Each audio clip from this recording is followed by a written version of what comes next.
Assalamualaikum warahmatullahi wabarakatuh. Kami dari kelompok 13 yang beranggotakan Najmi Maulidina Alesandi dan Nur Hasanah Siregar dari kelas Biologi 2 semester 3. Di sini kami akan menjelaskan materi yang berjudul Biografi dan Pemikiran Sofistik Imam Al-Ghazali. Biografi Imam Al-Ghazali. Abu Hamid Al-Ghazali dilahirkan pada tahun 450 Hijriah di desa Ghazalah di pinggir kota Tus, yang terletak pada hari ini di bagian timur laut negara Iran, dekat dengan kota Mashhad, ibu kota wilayah Khurasan.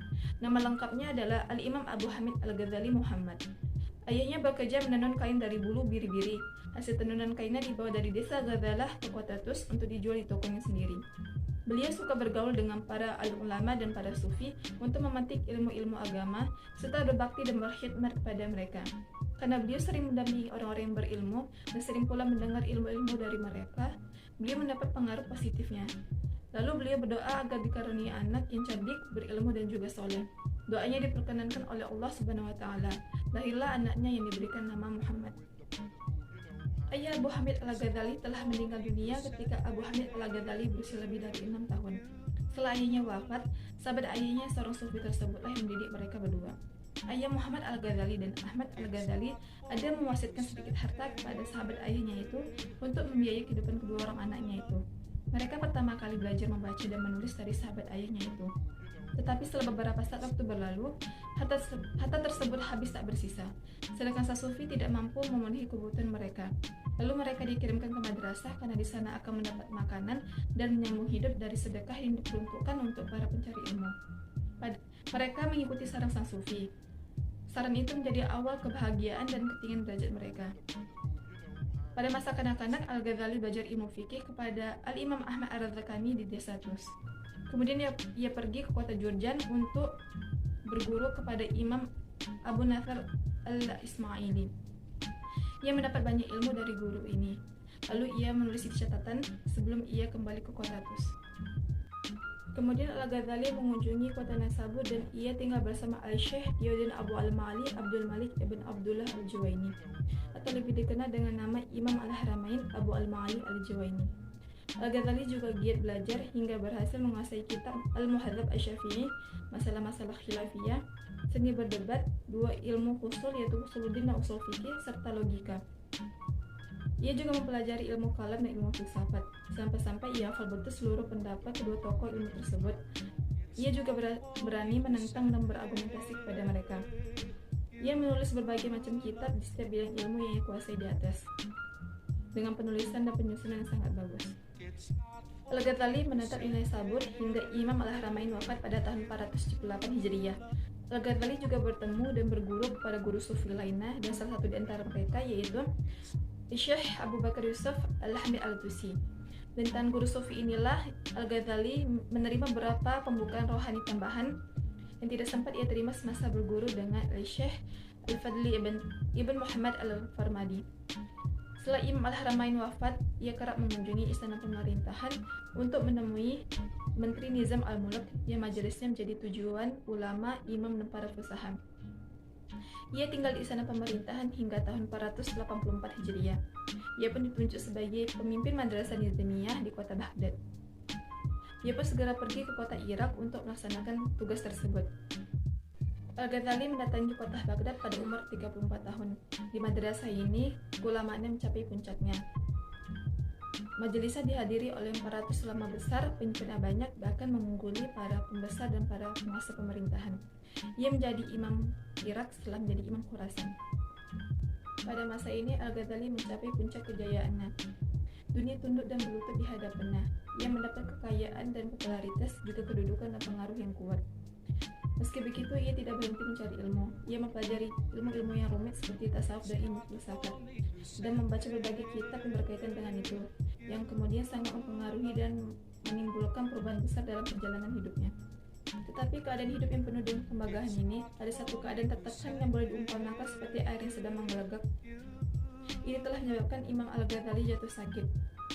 Setelah melalui proses terombang-ambing dalam tarik-menarik antara rayuan syahwat dunia dan seruan akhirat selama hampir 6 bulan, terhitung sejak bulan Rajab tahun 488 Hijriah, Imam Al-Ghazali bukan lagi menghadapi pilihan tetapi keterpaksaan. Tiba-tiba Allah Subhanahu wa taala membuat Al-Ghazali menjadi bisu dan tidak dapat mengajar. Oleh sebab itu, pada bulan Zulkaidah pada tahun 488 Hijriah, Al-Imam Abu Hamid Al-Ghazali telah meletakkan jabatannya sebagai guru besar dan memutuskan untuk meninggalkan kota Baghdad dan menjadi pengembara. Ia mengutus adiknya yakni Al-Syekh Ahmad Al-Ghazali untuk mengambil alih jabatan itu.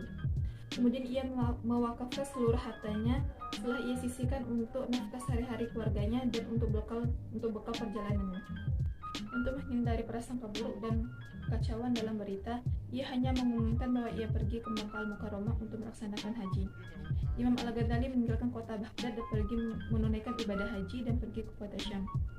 Lalu ia tinggal di sana selama 10 tahun dan sebagian besar waktunya dihabiskan di Baitul Maqdis. Di sana ia banyak melakukan uzlah, khalwat, riyadah, mujahadah nafsu, membersihkan jiwa, memurnikan hati untuk mengingat Allah Subhanahu wa taala. Pada siang harilah ia beriktikaf di menara Masjid Al-Umawi di kota Damaskus. Setelah 10 tahun melakukan uzlah, Al-Ghazali hendak melanjutkan uzlah pada tahun berikutnya. Namun karena desakan dari para penguasa yang berulang-ulang kali memintanya untuk mengabdi diri pada masyarakat, akhirnya Imam Al-Ghazali kembali ke Naisabur untuk mengajar kembali di Madrasah Nizamiyah pada bulan Zulkaidah pada tahun 499 Hijriah. Tentang hal ini ia berkata, Allah Subhanahu wa taala menakdirkanku pergi ke Naisabur untuk memenuhi tugas tersebut pada bulan Zulhijjah pada tahun 499 Hijriah. Sedangkan kepergianku dari Baghdad pada tahun 488 Hijriah. Dengan demikian, masa uzlah itu berlangsung selama 11 tahun. Al-Ghazali tidak lama tinggal di Naisabur dan tidak lama pula mengajar di Madrasah Nizamiyah. Ia meninggalkan tempat itu dan kembali ke Tus. Di dekat rumahnya ia membangun madrasah untuk para pencari ilmu yang menitik beratkan pada pengajaran tasawuf. Ia pun membagi waktu untuk beberapa kegiatan, yaitu menghafal Al-Quran, belajar bersama para pendidik hati, mengajar para murid, dan melakukan sholat dan puasa. Hal itu dimaksudkan agar waktunya dan orang-orang di dekatnya tak pernah tanpa guna. Akhir perjalanannya adalah ketika ia memusatkan perhatiannya untuk mempelajari hadis-hadis Nabi Shallallahu Alaihi Wasallam. Ia pun belajar kepada para ahli hadis dan mendalami Sahih Bukhari dan Sahih Muslim. Andai hidup bersama mereka, tentulah ia mampu mengungguli mereka semua dalam bidang ini. Ungkap Abdul Ghafir. Imam Al-Ghazali wafat di Tus pada hari Senin tanggal 14 Jumaidil Akhir tahun 505 Hijriah. Jenazahnya dikubumikan di tempat kelahirannya. Baiklah, di sini saya akan melanjutkan tentang pemikiran sufistik Imam Al-Ghazali. Yang pertama yaitu memasuki kehidupan sufistik Imam Al-Ghazali. Sudah berada dalam puncak kemasyhuran, kemewahan pun mulai datang menghampirinya begitu saja. Ketika kedudukannya yang sangat tinggi, sehingga banyak orang yang ingin mendekati penguasa meminta bantuannya. Tetapi Imam Al-Ghazali seringkali menolaknya. Hidup dalam limpahan kemewahan tidak lama dinikmati oleh Imam Al-Ghazali, karena tidak berapa lama sesudah itu ia mengalami guncangan jiwa yang sangat hebat, yang memaksa ia untuk meninggalkan kemewahannya, kedudukan dan kemuliaan untuk selanjutnya melakukan uzlah atau mengasingkan diri. Menurut Al-Ghazali, keinginannya yang kuat untuk menyelami lautan ilmu pengetahuan dan memahami hakikat segala sesuatu adalah dorongan naluri atau fitrah yang Allah tanamkan ke dalam tabiatnya, bukan ikhtiar dan usahanya, karena menurutnya si sufi tidak bermain-main dalam mencari kebenaran. Jalan yang mereka tempuh adalah dengan ilmu dan amal sekaligus. Dengan naluri ini, Al-Ghazali berhasil membebaskan dirinya dari tahlik dan meruntuhkan kepercayaan dan dogma-dogma warisan generasi terdahulu. Pada saat ia berusia remaja 19 tahun, ia mempelajari berbagai ilmu. Al-Ghazali mulai mendalami tasyawuf. Ajarannya tidak dapat dipahami secara tepat jika tidak diikuti dengan pengalaman langsung. Selanjutnya yaitu Al-Ghazali menuliskan yang isinya, setelah itu aku mulai memfokuskan perhatianku pada jalan sufi. Yang mereka tempuh adalah dengan ilmu amal sekaligus.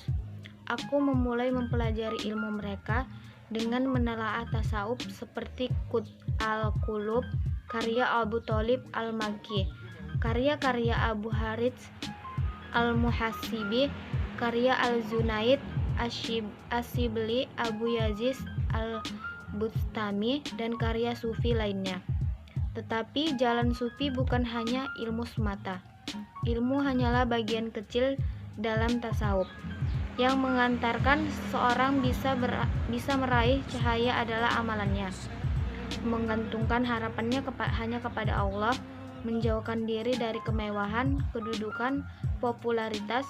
Sementara itu bisa ditempuh dengan melakukan uzlah atau halwat, mengasingkan diri serta hidup zuhud atau asketisme. Yang kedua yaitu pemikiran sufistik Imam Al-Ghazali. Secara politik, di masa Imam Al-Ghazali, hidupnya dan bekerja merupakan masa agitasi dan kekacauan. Spanyol telah memberontak, para penguasa muslimnya menyuruh Eropa ke dalam perang salib. Masyarakat muslim terbagi dalam kelompok Syiah dan Sunnah. Berdasarkan keagamaan dan politik, masa Abbasiyah terbagi menjadi 3 masa. Yang pertama yaitu masa merupakan tahapan transisi, ekspansi, dan inovasi melalui penerjemahan filsafat dan ilmu pengetahuan Yunani dan pencampuran budaya Arab dengan kebudayaan lain. Masa yang kedua yaitu tahapan penerapan dan upaya untuk mendamaikan filsafat dan agama. Dan masa yang ketiga yaitu merupakan masa Imam Al-Ghazali, ditandai dengan munculnya suatu kemarahan baru agama terhadap filsafat. Dalam tiga ini, Al-Ghazali memainkan peran pentingnya, suatu peran yang sangat beliau kuasai karena pengalaman pribadinya sebagai sufi dan kajiannya terhadap filsafat yang terpenting karena spiritualnya yang autentik sebagai seorang muslim. Salah satu perhatian utama Al-Ghazali adalah ancaman batiniyah terhadap Islam. Dan pendukungnya sendiri, Nizam al-Muluk, telah dibunuh oleh seorang pengganti Batiniyah. Begitu juga beberapa tokoh utama yang lainnya pada masa itu.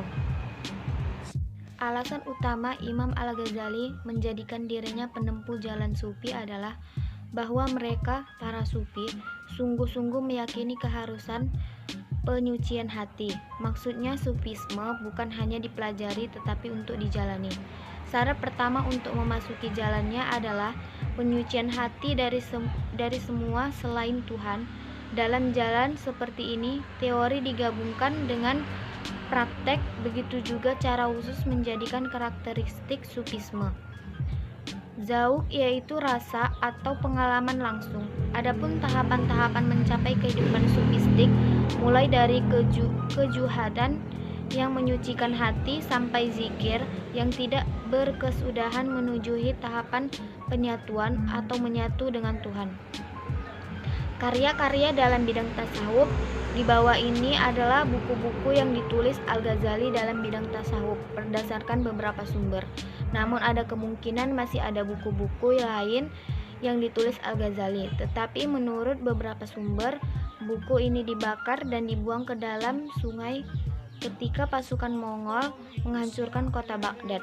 Yang pertama yaitu Bidayah Hidayah, yang kedua Minhaj Abidin, yang ketiga Mizan al-Amal, yang keempat Kimaya As-Sa'adah, yang kelima yaitu Mishkah al-Anwar, yang keenam yaitu Ihya Ulumuddin al-Munqiz min ad-Dahal, yang ketujuh yaitu Al-Adab fi al-Din, yang ke-8 yaitu Kitab Arba'in, yang ke-9 yaitu Ar-Risalah Al-Laduniyah, yang ke-10 yaitu Raudah At-Thalibin. Kemudian yaitu pemikiran sufistik Al-Ghazali dan pengaruhnya terhadap pemikiran tasawuf sesudahnya. Makam tasawuf menurut Al-Ghazali dalam kajian tasawuf, jika seseorang ingin mendekatkan diri kepada Allah, maka ada stasiun-stasiun atau makam yang harus dilaluinya. Setiap makam yang dilalui oleh seorang shalik, maka ia akan mendapatkan ahwal. Menurut Al-Ghazali, seperti yang ia kemukakan dalam buku-buku tasawufnya, makam yang harus dilalui yaitu ada taubat, sabar, kefakiran, zuhud, tawakal, muhabbah, dan ridho. Dalam subpokok bahasa ini, penulisan akan menguraikan secara singkat pengertian masing-masing tersebut. Yang pertama yaitu taubat. Menurut Al-Ghazali, taubat adalah penyesalan. Tetapi taubat mempunyai beberapa makna. yaitu berkaitan dengan pengetahuan dosa serta akibat pada masa sekarang.